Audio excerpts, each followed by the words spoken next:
Good afternoon, and thank you for joining us. My name is Arlette Flores Aparicio, and I'm a Dean Student Ambassador at the UC Riverside School of Public Policy. I will be serving as MC for today's online webinar with our special guest, Dr. Jennifer Brinkerhoff, who will be discussing history and prospects of Black leaders in a racialized State Department. The first half of our event will be devoted to a presentation by our guest speaker. We will then devote the last half of the hour to an audience Q&A. For the Q&A, I have also invited fellow classmates to ask questions as a part of a round table panel with our guests. Audience members, if you have any questions you would like to pose during Q&A session, please do not send them via chat, but instead please use the Q&A feature, which you can find at the bottom of your screen. You can submit your questions anytime throughout the event via the Q&A feature. You do not have to wait until the Q&A to do that. Okay, now it's my honor to introduce our special guest. Dr. Jennifer Brinkerhoff is a professor of public administration and international affairs at George Washington University. She holds a Ph.D. in public administration from USC, an MPA from the Monterey Institute of International Studies, and a BA from UC Santa Barbara.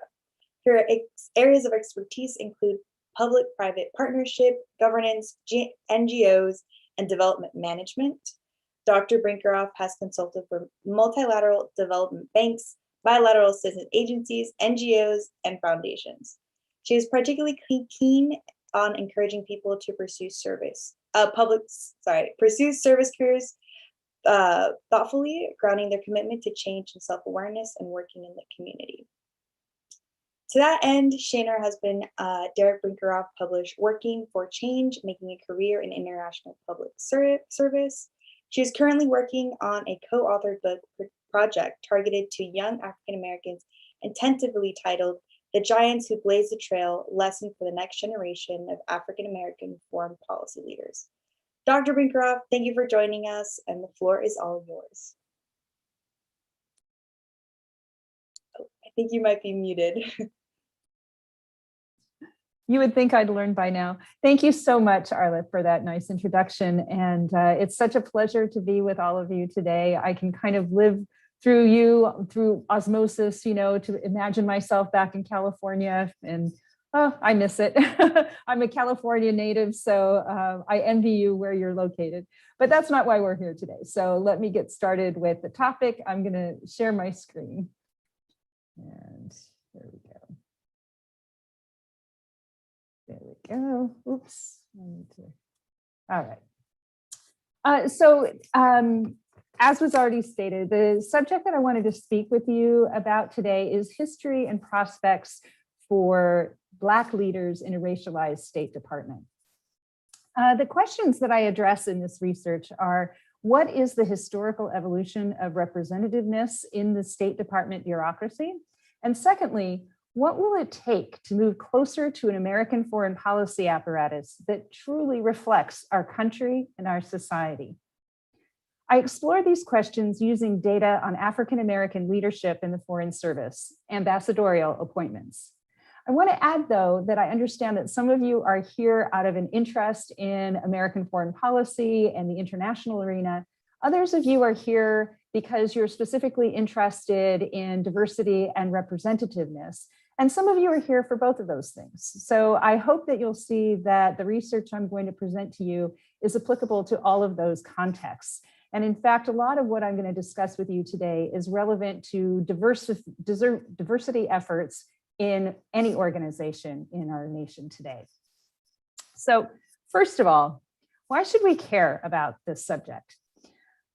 First of all, we have to be concerned with international legitimacy in our American foreign policy so that we can more credibly promote American values and human rights overseas. Secondly, we want to incorporate racial equality into our foreign policy. Early advocacy efforts emphasize the importance of racial equality worldwide, not just in the United States. And finally, we want to access greater and very particular effectiveness. We want to access the full range of talent that is out there, and also the unique perspectives of diverse audiences that can help improve the quality of our foreign policy. As I mentioned, I'm drawing upon W.E.B. Du Bois's work. Each one of the graphics I'll share with you was inspired by one of his plates that was actually created for the 1900 World's Fair Exposition on Negroes in America. I'm using his example, one, because I want to honor an important social science pioneer who doesn't get the credit he deserves, as so often occurs with underrepresented groups. And secondly, because I want to demonstrate how impactful data visualization can be, as he shows us. So first, I'm going to talk to you a little bit about what the data shows. Then I'm going to provide a brief overview of previous reform efforts. And then we'll talk a little bit about future prospects and some next steps of things that I'm working on.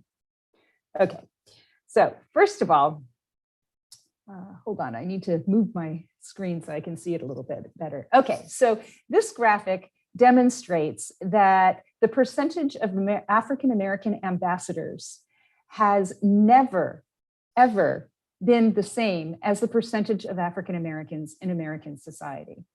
We can see here that we were making some incremental progress from the 1990s onward, but we started to go backwards from 2015 and thereafter. It's a sad report to note that during the Trump administration, there were only 3 African-American ambassadors serving worldwide. This particular graphic shows the person years. Let me define what I mean by that. Person years is the number of African Americans serving in ambassadorial posts in any given year. And this is just to show the very, very small percentage from 1964 to 2020 of those person years that were represented by Black ambassadors. And I chose 1964 as that starting point because that was when we had our civil rights legislation, and we should have anticipated more progress in this representation. This is one of my favorite graphics because I just find it beautiful and very clever because it illustrates impactfully how the vast majority of places where African-American ambassadors have served has been in Africa or in small island states, but primarily in Africa. And you see that 451 person years compared to a very small percentage in Europe, for example. This was called the Negro Circuit during its time, but it still tends to influence where Black ambassadors serve today. Now, I know this is a very complicated graphic and it may be a little bit hard to read, so I'm going to try to point out to you different things.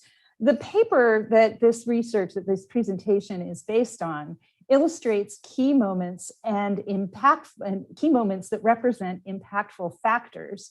And those factors include milestone legislation and lawsuits, the ascension of African Americans into positions of influential authority, and the emerging pressures external to the State Department bureaucracy.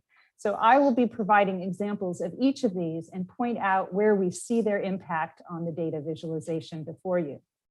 So first of all, lawsuits. The Allison Palmer class action suit for discrimination against women was introduced in 1989. Subsequently, we can see the first appointments of career Foreign Service female African-American ambassadors, and you see that right here. Hopefully you can see my mouse arrow there. Okay. The George H.W. Bush administration appointed 7 such ambassadors. We also see a significant increase in the number of career Foreign Service African-American ambassadors of both genders, starting in the Clinton administration here. Perhaps following the 1996 settlement of the Thomas versus Christopher class action suit that alleged, quote, discrimination regarding posts and duty assignments, performance appraisals, promotions, censuring, and selection out, unquote. Another influence that we see here are influential positions. 5 African-American directors general and 2 secretaries of state have made diversity a priority. President H.W. Bush appointed the first African-American director general, Edward Perkins, in 1989. You see that here, coinciding with the launch of the Palmer suit and 3 years after the filing of the Thomas suit. Ambassador Perkins supported the candidacy of the first female African-American ambassadors, as well as 5 male African-American ambassadors. Other developments that have also helped to promote progress are pipeline programs. These were introduced, for example, in the 1960s. We know these programs today as the Pickering and Rangel Fellowships. One might attribute at least part of the significant increase in African-American career foreign service ambassadors during Nixon's administration, right here you see this big jump, to the earlier efforts in the pipeline that were introduced and championed by the Kennedy administration down here. There was also outside pressure. Some of that programming would not have been possible without pressure and support from the Congressional Black Caucus and its members and the House and Senate committees related to foreign affairs. Members have repeatedly called for investigations and commissioned reports. Senators Bob Menendez, ranking member of the Senate Foreign Relations Committee, and Senator Ben Cardin were co-requesters of the most recent GAO report in 2020 on diversity in the State Department. In the early history, lobbying by civil society organizations such as the NAACP were and continue to be very important in these efforts. So where are we now? Still, the ambassador appointments are not representative of American society. African Americans still predominantly serve in Africa and to a lesser extent in small island states. We do have legal frameworks and formal rules that support diversity, and we have organizational rules and processes that ensure equity and fairness and incentivize intentional recruitment efforts. And we have fickle commitment, such as for funding of these feeder programs and pipeline programs. But at first glance, you look at where are we now and you say, well, we have legal frameworks and we have organizational rules. So what's the problem? That's part of what inspired me to want to do this research. The history of the State Department illustrates a classic case of adopting the rhetoric of reforms without a true commitment to achieving their intentions. In this sense, the State Department is a classic example of a racialized organization. This is a theory that was promoted by a sociologist, and I find it to be very impactful in explaining these dynamics. He describes how racialized schemas, the way that we make sense of our world, lead to racialized definitions of competence and appropriateness. These operating norms then inform the distribution of jobs and stereotype reinforcing performance reviews, setting disadvantaged groups on an unproductive trajectory. So they never get to those higher levels of authority. And position determines influence over organizational processes, resources, and how one spends their own time. So when we did have directors general, they did have some authority and power to try to make a difference, but it's very difficult to ascend to that higher level. So let me just give you an example of what this may look like. Performance review is the mechanism that determines who rises, who languishes, and who gets moved out. The State Department has an up or out system. So especially in that kind of environment, if you're not getting promoted, you have to move out. And that means that these dynamics are even more important. These processes are often the place where you may see unconscious bias playing out in devastating ways.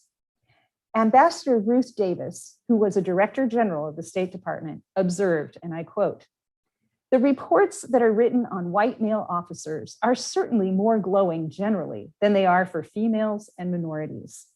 That's just a fact. And although we do get promoted, we don't get promoted at the same rate that white males get promoted because they have better efficiency reports." This is a systematic thing, and it comes from unconscious bias. If you don't expect somebody to do well and you are the boss, probably you're not going to pay them as much attention and care and feeding as you would the person that you expect to do well, unquote. So naturally, when it comes time to writing a performance review, if you haven't expected much, you might have less to say about that person. Because you did not expect them to succeed, you may not have set goals for them. Because you had no goals set for them, you don't reflect on whether and how they might have excelled. So what's missing here? Key actors may not believe there are sustained consequences for non-compliance with diversity imperatives, all of those legal frameworks and organizational processes I just referenced. Context may not emphasize the value norms and the consequences for noncompliance. So we really need to focus on norms, leadership, and inside and outside networks. So contextual changes might lead some to change their behavior. When others observe that change of behavior and they see consequences for not changing that behavior, they too may adopt the new norms. So we need to get to that cascading effect where everybody sees that this is just the way things are done. Where do we go from here? Well, some of the success that we've seen in the history already points to some of the answers to that question. We need an active involvement of a network of actors, both internal and external, to the bureaucracy and the networks that bridge between the two, who bring a variety of resources to this reform objective. We need the sustained presence of institutional entrepreneurs. These are individuals who have legitimacy to convince people to adopt the new norms and organizational capability to disseminate the new rules and make them common knowledge. We need sustained leadership that champions these new norms. And we need to pay attention to self-enforcing norms so that you don't always have to be reminded that you have to do this, but systems are in place. Attention to changing norms recognizes the mental, the cognitive dimension of institutional reforms, which can support or undermine the new formal structures and rules. It's also essential to note that my current research has focused on African Americans and American foreign policy. And so I want to say a little bit about that. Starting with data for justice. The W.E.B. Du Bois-inspired data visualizations emphasize that numbers are important, and the story they tell can be dramatically enhanced through strategic visualizations that illustrate patterns and highlight injustices. However, data for justice is not universally available. Demographic data upon hiring has only been collected since the Civil Rights Act of 1964. Fortunately, interested parties have worked independently to gather data and specifically to identify African Americans from among the many ambassadors who have served. And I benefited from those independent efforts to find this data. New norms related to collecting data on race and ethnicity may actually hamper its use as data for justice. Categories have changed over time, and individuals may not always understand the import of such data when they opt not to reply to survey questions. These issues inhibit similar studies on the representation of other groups within the State Department and in other public bureaucracies.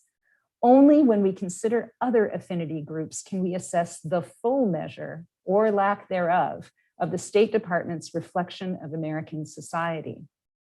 For example, in 1995, a GAO report found underrepresentation of Hispanics, Asians, and Native Americans, especially relative to their percentages in the general US population.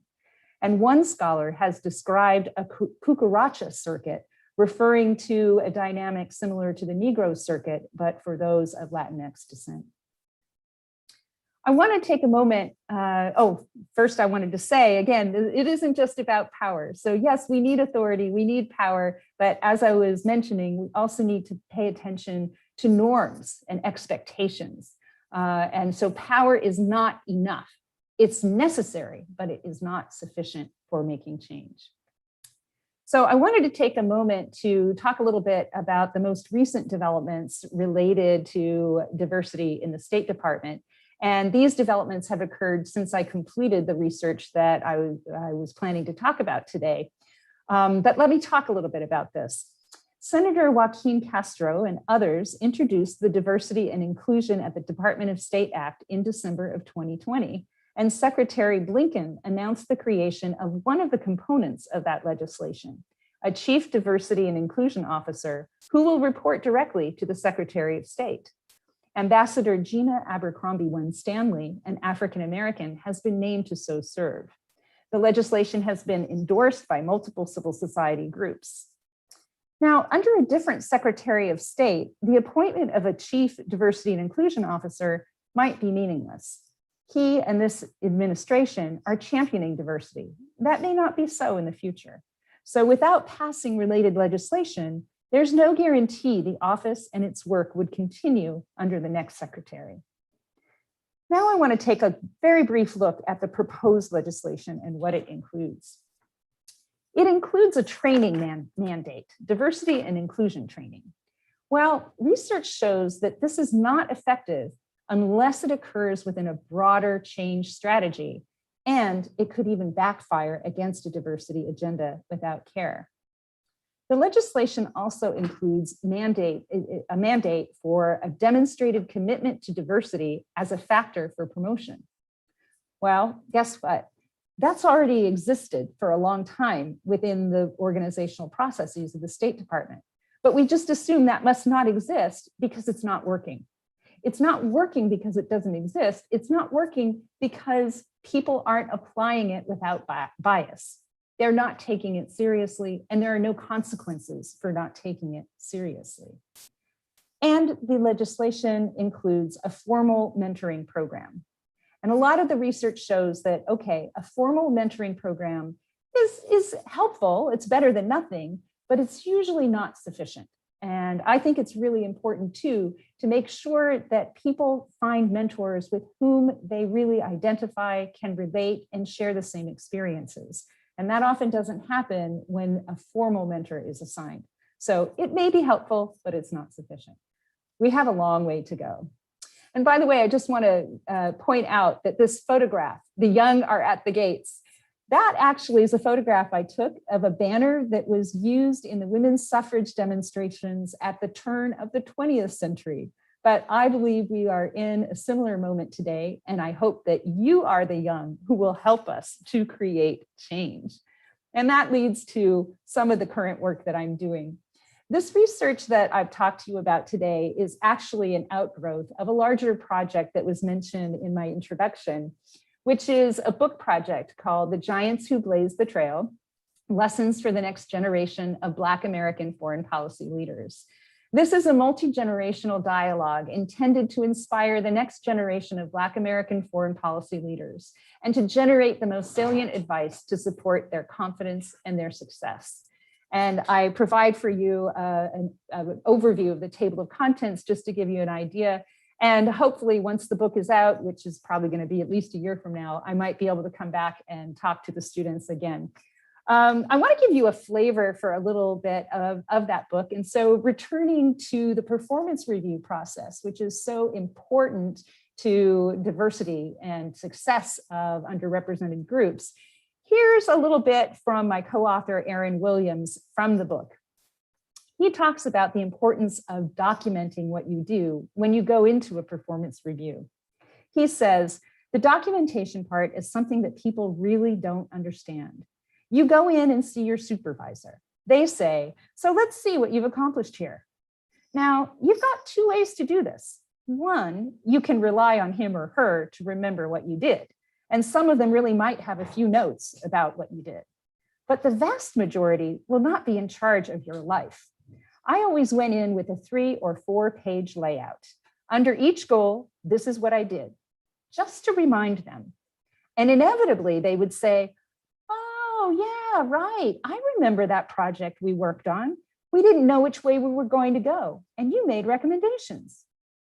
It wasn't discrimination. It wasn't that they didn't want to help you. It's that they didn't know how to go about doing it. You've got to give them the path, the blueprint. Help them help you. And then when they slip up and they don't write it up the way you think it should be, you go back to them and say, hey, what about paragraph 3? So this is the kind of practical advice that we want to share about every step of career and career advancement and the challenges one might face all the way up to being a terrific leader in American foreign policy. So stay tuned for that. This is what US ambassadors look like. And I'm very happy to report that these 12 individuals include 3 former directors general of the State Department, and every single one of them is featured in this book project. I hope very much that in the future, others will take up the mantle to initiate a similar effort and a similar book and advising for every demographic group that remains underrepresented in American foreign policy. So thank you very much for your time today, and I look forward to your questions. Thank you so much, Dr. Brinkerhoff, for your insightful presentation. At this time, I'd like to introduce my fellow classmates who are joining me, Genevieve Chacon, Kevin Karami, and Maddie Bunting. They will be able to pose questions directly to Dr. Brinkerhoff. I will also be posing questions we received from our audience members. Just a reminder to those in our audience to please submit your questions via the Q&A box instead of the chat feature. So to start us off with our roundtable discussion, Maddie, would you like to pose your question? Yes, well, what a wonderful presentation. Thank you so much. I learned a lot and I think it's so important. I can't wait to order your book when it does come out. You know, I just noticed that you mentioned how President Biden and his team are championing diversity. And a big name that I recognized when he was nominating members of his cabinet was Ambassador to the UN, Linda Thomas-Greenfield, who I saw on the slide previously. Yes. And you know, you mentioned that Europe hasn't seen many African-American ambassadors from the US. So I'm wondering if you think she carries a lot of pressure with this role, and if maybe she can help lead to a norm of Black women and Black leaders in higher positions in the federal government. Well, she is one of the former directors general that I referred to. And when she was a director general, she absolutely championed this agenda.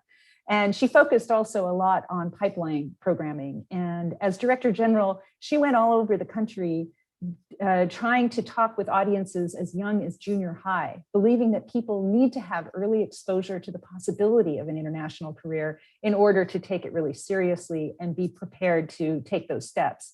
So she's amazing. I'm glad that you're familiar with her because she's such a wonderful role model. One of the things that I think it is important to recognize is that European ambassadorial posts are very often political appointments. So there may be constraints to having a truly representative ambassador lineup across Europe because of those appointments. Not that it should be that way, but it can be that way. My data, as you may recall from the graphics, sometimes lumps together the numbers, in which case it's both the political appointees and the career service ambassadors. And then in the last graphic, I take those two apart. I disaggregate them so you can see. So sometimes it is the political will of the presidential administration about who they're going to appoint to those assignments that tend to be political. But even the data, and our book really shows this from all of our interviews, beyond just ambassadorial appointments, most foreign service people get appointed first, or it's assumed that they will serve in Africa or in the Caribbean if they are African American. And that's just an implicit bias that persists. In terms of Ambassador Linda Thomas-Greenfield's service as UN ambassador, she was also previously the Assistant Secretary of State for Africa. And in that capacity, she made it her business to get to know all of the leaders of Africa and their foreign ministers. And so she is absolutely ideally suited to play this role at the United Nations, where she is able to know people personally and by first name. Now I'm talking about Africa, but this is just her MO. In fact, I love to quote this. She says, you know, my strategy for diplomacy is to be nice. She said, I want that on my gravestone, that she was nice. Nice will get you everywhere. So I have full confidence that she'll be able to do whatever it takes with every regional audience in her current capacity. Thank you. I think it's being a nice person. I feel like hopefully everyone will be nice, especially when trying to talk about foreign affairs and talking to people. That's a really good question. Thank you, Maddie, for your question. We have a question from the Q&A feature. So, does making a paper outline what you have done at the job fall under something that can be filled out at work, or should this be done at home? I do not want to slack on company time. So I think this might be referring to the conversation that you were having maybe at work when talking about the outlining. So if you don't want to. Sure. So I think this was about documenting performance review. Yeah, no, that happens on the job, because typically, actually it's something that you should be doing all the time. Excuse me, my cat is being really noisy. It's something that we should all be doing all the time. So let me be clear about that. Both to stay humble and to stay inspired. It helps to have a kudos file, and it helps to have a humility file. So you kind of file away those things where you had really great successes, and you want to remember those so that when you're down, you can feel encouraged. But then you want to also make note of your own shortcomings so that you can learn from them and remind yourself to stay humble. Well, that's the sort of thing we should be engaging in all the time. But when it comes to our professional advancement and our professional careers, it's also important to keep those records just for this very purpose of when you go into a conversation about goal setting for your particular position and also your performance review, you have those notes handy. So you can make sure, as Aaron Williams was suggesting, that you remind your boss, these are the great things that you did. These are the ways that you contributed. And this is something that you learned. So it really is part of the job day to day. Thank you for the audience for that question. Our next question is going to be posed by Kevin. Thanks, Arlette, and thank you for the presentation. Like, it was really informative, and I just think it's really important to understand that a lot of the racial or just overall inequality issues that we talk about are more interconnected than we might think, and we can't just take them at face value. We have to dive deep. And so my question is on this point about bias and norms that you mentioned throughout.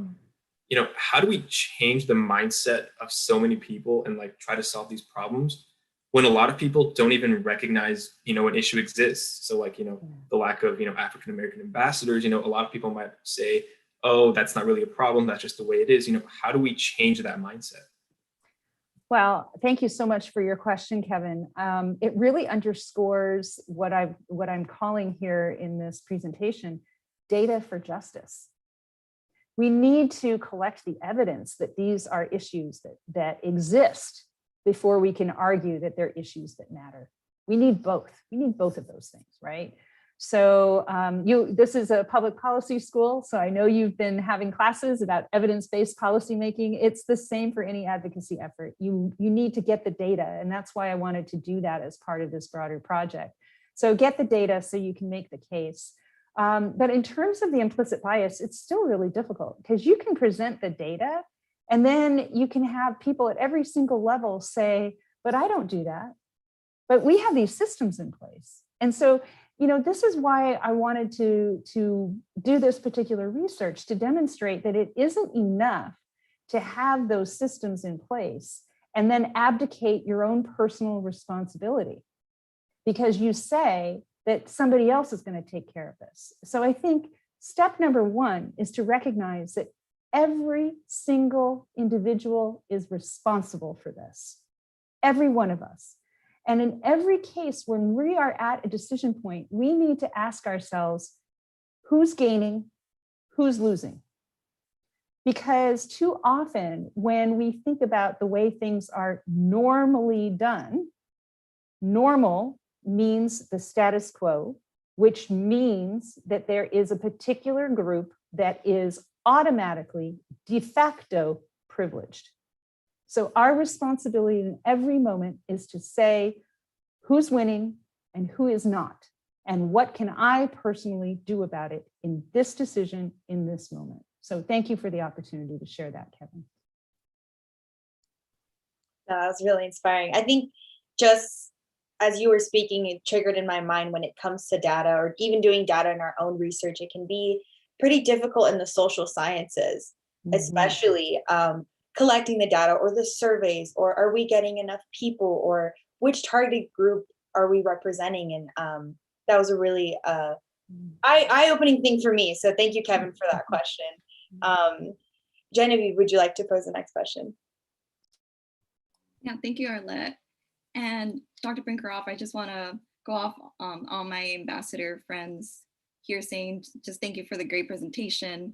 And I just wanted to just go a little bit more deeper into professional development for specifically young professionals here in our audience may be wondering what other opportunities there may be. I know you briefly talked about like pipeline programs.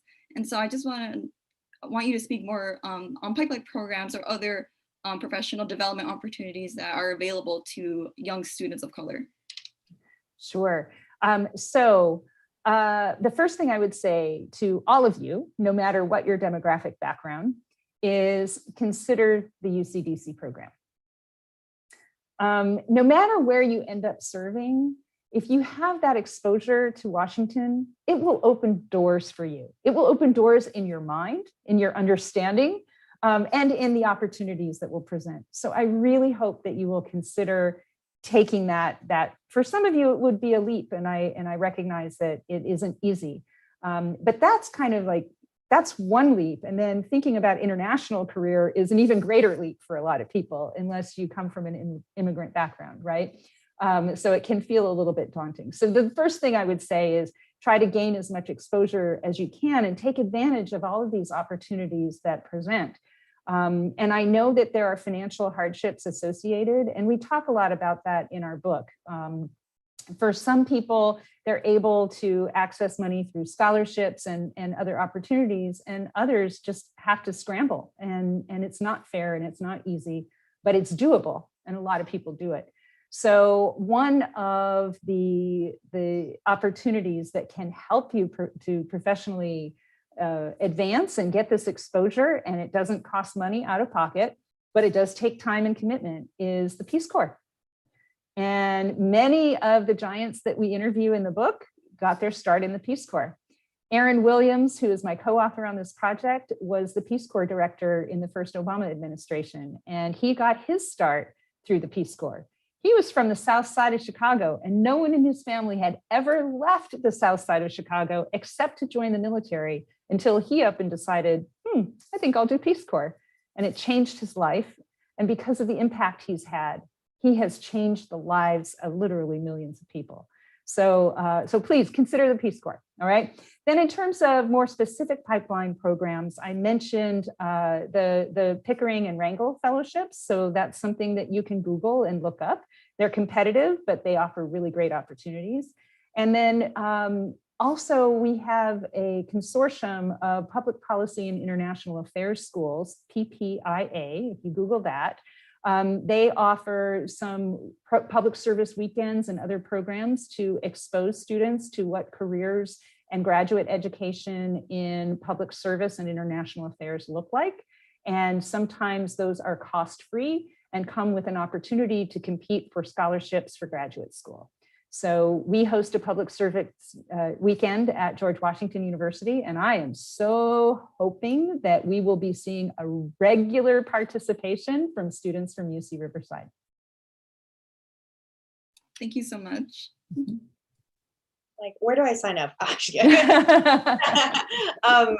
that's. I think being in this setting, as professional setting, can be pretty daunting, especially at our age. But having people like you to motivate us and tell us about these resources, I think is so great, and being a part of UCR. So, and that connection with George Washington. But I have a question about the impact of data visualization that you were talking about of W.E.B. Du Bois. If you can go a little bit more in depth of maybe what he was talking about in a sense of like representation or data analysis, which specific groups are you targeting, especially in the ambassadorial ship, since there wasn't a lot of data to look at or precedent to look at. So yeah, if I just had a question to go a little bit more back into the history of what he was thinking. Sure. So thank you for that question, because it gives me an opportunity to clarify that his research and his data collection was about the life of the Negro at the turn of the century in America. So his data visualizations were, and I use that word because that's what he used at the time, but his visualizations concerned land ownership, occupation, levels of education, income, that sort of thing. What I did is I took the visualization, how he organized the data into a visual format that was more impactful, And that's what I used. So I adopted the look of how he organized the data, but then I applied it to the data that I compiled about ambassadorial appointments. Thank you. Yeah, I think it's always looking back at other researchers' work, or that like, oh, can we do this again? Is it possible? Is it so? But the next, yeah. So the next question. Oh, sorry, I'm so sorry. Go ahead. No, that's okay. I was just going to add, his exhibition at the World's Fair about the life of the Negro that included all this data was extremely impactful and very controversial. And so they didn't leave it up for very long. So it's a really interesting story of how, it started to kind of, I wouldn't say create a revolution, but it certainly was opening a lot of eyes. It took place in Brussels. And so as Europeans saw how African Americans were living in the US at that time, it kind of really kind of shook their assumptions in their world about how, oh, these are educated people. It humanized them in ways that were threatening to the then US State Department. And so the exhibit was closed down early. So it's an interesting story. Thank you. No, thank you for the insight. That's what I love about these seminars. You get to learn a little bit more about everything, and especially with this issue, I feel like I would have never known that. So, Kevin, you can pose the next question. Yeah. So my next question might be a little more difficult to answer, but I still wanted to ask it because I think it's important that we discuss the difficult, topics related. I wanted to ask, like, how come like some specific sectors, like public policy or government or education are they're starting to get more talk, there's more talk about changing things, but the actual action isn't still happening. So, I've noticed that there's a lot more talk about taking action, but the actual action, part of it isn't occurring. Like, why is that? Is it because there's a lack of power? Or, I know you mentioned that, power isn't the only, concern. Like, I just, I was wondering what your thoughts are on that. Yeah, it's kind of the $1 million question, right? And it is, again, it was the inspiration for why I wanted to do this research, because by all accounts, we should have seen more progress when you get legislation in place and you even have lawsuits and legal actions. You expect more. And it has to do, I think, with human nature. I think that we are in this moment of a reckoning in this country, but we have a long way to go. And there are still many people who are not comfortable going there, not comfortable even going there for themselves. So I think some of it is, just as I was saying, expose yourselves, go to DC, consider international, we grow through exposure. And I think a lot of people who haven't had a lot of experience outside of their own don't really understand the barriers and the discrimination and the biases and what they feel like. So I think we need to find more opportunities where we can see through the experiences of others so that we can then look at ourselves and have a more fruitful stop and think moment, like the one that I described earlier, where you ask yourself who's benefiting and who isn't. Because, we have this myth in America. It's been a really, really powerful myth, one that has served us all very well, and inspired the world to want to come to America. And I myself am a first generation US born American, and my family represents the myth of rags to riches. My mom didn't even graduate from high school, so I get it. But it tends to perpetuate this notion that our entire society is based on merit. And that is factually wrong. And it's very threatening to ask people to look more carefully and challenge that assumption, because it kind of rocks their whole identity and source of self. So this is not an easy process for any of us, but we have to try to commit to it. And I think it has to start by being willing to put ourselves into each other's shoes. George Mason, who was one of the founders of this country, right? Without George Mason, we wouldn't have the Bill of Rights, which became the basis for the UN Declaration of Human Rights. And he wrote that we have to be able to think as others think and feel as they feel in order to represent them in politics. That is so very important. Jane Addams, who you may have studied in some of your classes, who was the founder of the settlement movement in the United States, she talked about how crucial it is to be able to know the weight of others' burdens. That's where we have to go. Yeah, I think that was really eye-opening. And as you were speaking, I kind of thought of something, and it's like a minor follow-up, and I just kind of want to hear your thoughts on it. You know, is it kind of like ironical that, you know, we need to take action for representation, but you also need representation to take action? Do you think that like that roundabout kind of exists, and that kind of plays into the reason why it's so difficult to get that representation in the first place? Absolutely, and I think that kind of chicken or egg problem is, yeah, it's definitely a huge challenge, but it reinforces why it's been so important. For example, going back to the research I presented today, why it's been so important that we had directors general who were of African-American descent, so that they understood what the issues were and how best to try to address them in the moment when they served. But we also know that's not enough, right? We had an African-American president, and it didn't change things as much as people hoped it would. So leadership is not enough. And that's why I have that slide. Power is not enough. And we can't rely on people in leadership and power positions to do the work for us. It's all of our responsibility.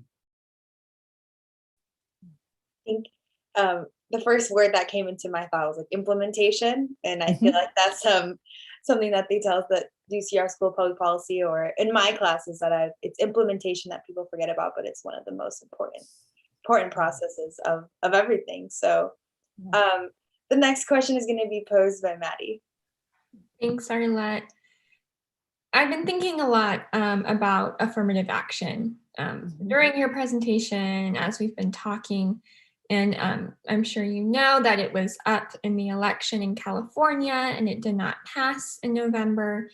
So I'm wondering if, you know, you can make the case for it, or just explain maybe why groups are pushing for affirmative action, and maybe why it's important, and why the, you know, diversity is important, as we, you know, the whole point of this representation matters, and why we may need to force that and mandate it rather than hope it happens. Yeah. Boy, yeah. So this goes back to a reluctance to really see the reality of our country and its structures. When we think, you know, we think everything should be based on merit, and we refuse to look at the structural barriers to certain groups' success and advancement, right? Barriers that have generated generations of hardship and disadvantage, and it's so problematic, obviously. In the summer of our reckoning, and I hope that this is a process that will continue indefinitely, that we continue to question these things and learn more. I stumbled upon an amazing podcast series that I highly recommend. It's called Seeing White. And in one of the episodes, one of the people that they are interviewing is teaching a class about this very topic, about what the structural barriers are historically. And she asks the participants, when do you think the first African-American policy occurred? Now, what comes to your mind when you think about that? When do you think that would be? Probably following the Civil War, the 13th, 14th, and 15th Amendments. Oh, that's interesting. Yeah. So that's interesting. And, you know, a lot of people often say in the 60s with the Civil Rights Act, right? So there are a lot of points at which we might say this, but guess what? This is indicative of our own biases when we think about how we define diversity as other. And so when we think about affirmative action, we don't include ourselves in that. We think that's something for disadvantaged groups, right? But it might surprise you to know from this history lesson that is outlined in this podcast that the first affirmative action program policies and programs and practices actually occurred before we were a country. When the first white people began to settle in the United States, and they privileged their skin color. They privileged their land ownership. They privileged the educated class. That's affirmative action. And so we kind of need to open break these molds completely and ask ourselves, well, what are we really talking about? And so the resistance to what we call affirmative action programming today is really indicative of a refusal to recognize that the structures as they exist are already privileging a particular segment of our society. Now, that doesn't answer your question about how we make progress, but it does speak to why such programs may be so important, right? Thank you so much. And thank you, whoever shared the link in the chat for the Seeing White podcast series, because I think you would get a lot out of it if you're interested in this issue. I think that was Maddie, so thank you, Maddie. But I think what Maddie was saying about affirmative action, I think everyone thinks, oh, California is so progressive state in the nation. I mean, even, we're still getting there, but we're not. So thank you, Maddie, for bringing that up. The next question, Genevieve, you can go ahead. Yeah, I just want to continue off like the affirmative action and putting those, or acknowledging that there's certain barriers that are stopping people from fulfilling their true potential. And as you said, we're a country where very individualistic. We want to pull ourselves up by the bootstraps, and if we don't get it, that's like from your own fault. But I also just wanted to ask you a question of critical race theory and how the Trump administration took a strong stance against it. And as you could see in the data set, there was a very large decrease in Black ambassadors. So I just want to touch more on that, how the Trump administration stance on that impacted just the numbers. Yeah, well, and remember the Trump administration also banned any diversity and inclusion training, not just within the federal government, but it even raised questions for a lot of universities. Any organization that received federal funding was not allowed to do diversity training that mentioned anything about race or critical race theory, but even just race. We couldn't even talk about it. I mean, that to me is just mind-boggling. So, one of the things that came out in this project that I'm working on, we had a focus group too of young aspiring professionals so that we could find out what are some of the issues that you would like us to address that you think would be helpful in your careers. And one of the front and center issues for them, because we did this back in 2019 and 2020 is when we were doing the focus groups and the interviews. We're still doing a couple of interviews now. But the front and center issue was, oh my goodness, why would we want to work for a federal government under these circumstances? And, people are leaving and resigning from the federal government because of discrimination and racism. So why would I want to go into it? Why would I want to represent American foreign policy when it's policy I don't believe in, et cetera?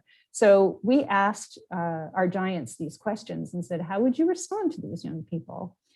And these are people who've been through a lot, who, like Ambassador Linda Thomas Greenfield, you should watch her TED Talk. You should Google and watch her TED Talk. It's amazing. She talks about her resilience really comes from having grown up in the South and experiencing segregation. A lot of the older people that we interviewed had this experience, and yet they could still be hopeful even during these challenging times with an adversarial, shall we put it, Trump administration on these issues. They were surprisingly optimistic. They believed this is a blip. This is a blip. And if you look at the data, you could see that we were making some progress, and every year incremental progress, not enough, but we were moving. And then we had this, this backstep. They believe it's a blip. And they believe that we need you guys now more than ever to help us rebuild these systems, to help us champion. That's why I wanted that picture in this presentation that said, the young are coming. So no pressure, but we're counting on you guys. Yes, definitely. The young are at the gates. I love that quote. We're definitely here. I think just the rise of just social media and all these social movements that are out here, we really are coming together that this cannot, even though there have been blips, but we have come together and we see the rise in just representation in our government. We've had like the most representation just this past administration with just the swearing in of all these representatives. So it's just, you see that movement's coming back forward. Yeah. So I love seeing that. Oh, good. I'm glad you're encouraged too. I'm encouraged as well. I think it's also the resources that you were saying, like UCDC, and I know a scholarship. I know that you and your husband have, donated to us and to try to get students like us to want to be in those positions. But I think having that support system and mentorship is very important as well, because the guidance is daunting, and we might not get there. We might have the fallbacks, but we are at the gates, and hopefully we're going to tear them down once and for all. But it'll take time. Okay, I have a promise for you guys. If you come through the UCDC program, we're going to take you to lunch. So come on out. Let us take you to lunch. Okay. Thank you. I'm like, I think Kevin would like to go to lunch, right, Kevin? That was actually going to be my next question. What are we doing? But Kevin, you can go next. Yeah, so this was a minor question to, I guess, wrap everything up. But as you were answering Maddie's question on affirmative action and you were talking about the history, I just thought about the fact that a lot of people, when they talk about Black history, will talk about, the 60s and the 50s and, back, around Lincoln's time. But there's so much that's like forgotten, like some names that I can think of are like Frederick Douglass or Booker T. Washington, like people who are really important, but are just totally forgotten, And would you say that this is connected to the issues we were talking about before, where, their ideas were maybe too controversial for the time? And, even now, where you might think that we're at a place where we should maybe start studying them, there are people that we don't really study. And I didn't learn about them, through school. I had to do my own research on them. So can you just speak on that? Yeah, so one of the things that we're working on at the Elliott School through our Diversity and Inclusion Council is taking a hard look at our curriculum and really trying to see how inclusive we are in terms of exposing our students to different ways of thinking, different authors, but importantly, different ideas and different protagonists of history, if you will, So that's something that we're just beginning to do. And I think that this is a task that all universities need to be facing right now, because there's an assumption that there is a canon, like this is the body of knowledge that is required for this profession. And we don't question it. And we train the next generation who doesn't question it. And so we've gotten to this point where we don't have an inclusive curriculum. And when I say we, I'm not referring just to the Elliott School, but as a nation, I think many of our courses are not sufficiently inclusive of these important ideas. And it happens with civic education in grammar school. So it's throughout. So yeah, I think that we have a lot more work to do on that. But I would also say, in response to your comment and question, Kevin, is that, yes, we need to have a better understanding of people like James Baldwin and Frederick Douglass and among others. But what's so frustrating is we also forgot about Rodney King. And I guess, for me, this was incredibly impactful because I grew up in Orange County. And I was really fortunate. I had a great education. And then when I found myself in South Central LA going to school, graduate school, I discovered that, the high schools in LA, they don't have college advisors. Really? That was news to me. I just assumed everybody had what I had. Nope. And it was while I was doing my dissertation or my doctoral study at USC, I was there in 1992. And I saw firsthand what happened, and we had to be evacuated. And my very first academic article was looking at the response of community-based organizations to the LA civil unrest and talking about how communities need to take the power that was afforded to them in that moment to rebuild in ways that were more representative and specifically helpful to their communities. This was a moment where we could address injustices. It didn't happen. We didn't learn from that. And we had St. Louis, and we have now Minneapolis, and I mean, how many more? So yeah, we need to go back into our deep history. We need to have a better understanding of what knowledge and wisdom looks like. And we also have to remember our more recent history and try to look at the hard issues so that we can make things better. Thank you for the opportunity to share that, because it's a frustration that just won't die for me. Thank you, Kevin, for your question. And unfortunately, that is all the time we have. But thank you again, Dr. Jennifer Brinkerhoff, for your presentation and for answering all of our questions.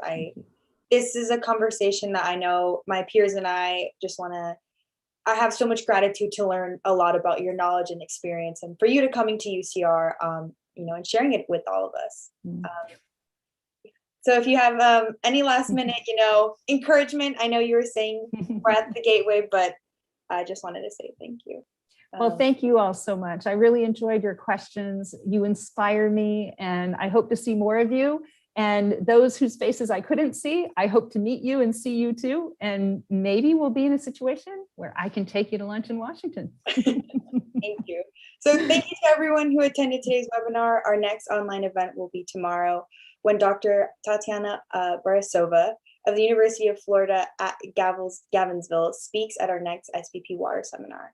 And you can learn more about the UCR School of Public Policy events by visiting spp.ucr.edu. And you can also learn about our new forthcoming BA MPP program launching fall of 2022 on our website.